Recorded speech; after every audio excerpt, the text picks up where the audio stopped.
Okay,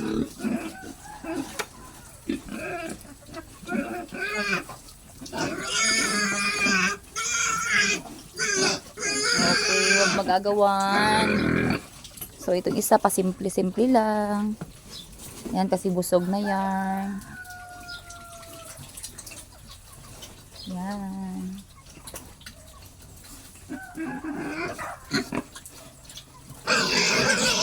So, ilang days na ba kayo is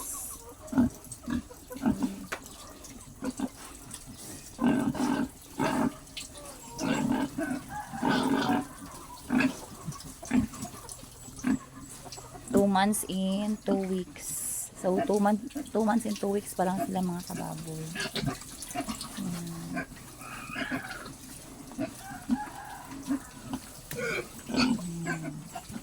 So, hindi pa yan sila nakapaligo. Agahan pa lang. So, busog nitong isa, oh. Yan. Yan, busog na yan. Tapos yung iba, wala pang kabusugan. Kumakain ang kumakain. Yung isa naman, hilig niya is uminom ng tubig. So, hindi pa yan sila nakaligo mga kababoy kasi 8 pa lang po ng umaga. So, ginawa ko po is, nilagyan ko po ng tubig yung pool nila. Kaso lang mas masyado pang mahina yung tubig. So, kailangan mapuno pa yung pool nila. Oh. Hindi pa ako nakapaglinis mga kababoy kasi, kumakain pa sila. So, pasintabi lang muna sa mga, baka may kumakain ka na nanonood ng aking video. So, pasintabi lang po. Yung isa, gusto niya talagang maligo. Kasi busog na yan.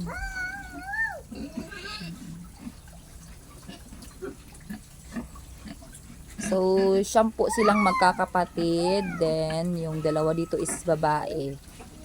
At saka yung 7 po ay lalaki. So, ngayon is 2 months in 2 weeks na sila mahigit. Ngayong June 24, magto 3 months na po sila. Yan. So, ganyan na po sila kalaki mga kababoy. Yan. Yung isa gusto niya talagang maligo. May yung niya, yung ari niya, parang may iwan ko, natural lang po daw yan. Kasi lakas niya masyadong kumain. Yung isa naman, pahiga-higa na kasi may tubig na. Parang gusto niya nang maligo. Kasi nga po, busog na yan. Yung iba naman, yan, kumakain pa. Lalo na itong brown.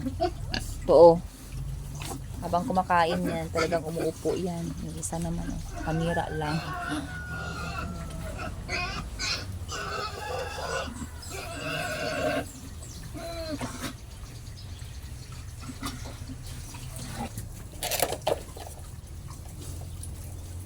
Yan, yung isa is yan, pahiga-higa lang sa may maliit na tubig pa lang.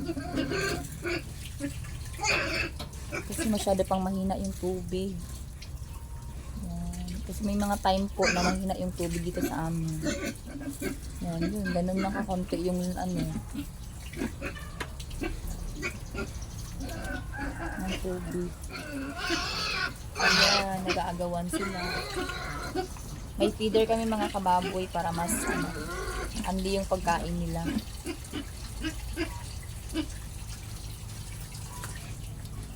Isa talaga nagpapahinga. Kasi busog na yan. Yung isa ganun din, yung isa ganun din.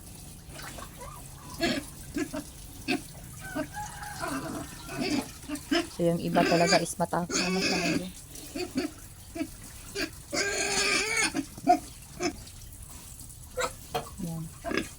Yung isa hilig niya talagang sa tubig, magtampisaw sa tubig mga kababoy. Yun, nakaribal na siya.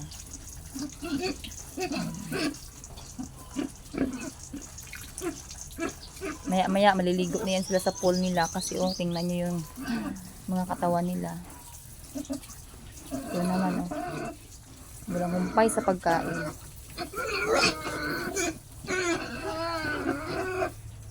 Ayun, ipahiga na siya sa tubig mga kababoy. So, bye-bye.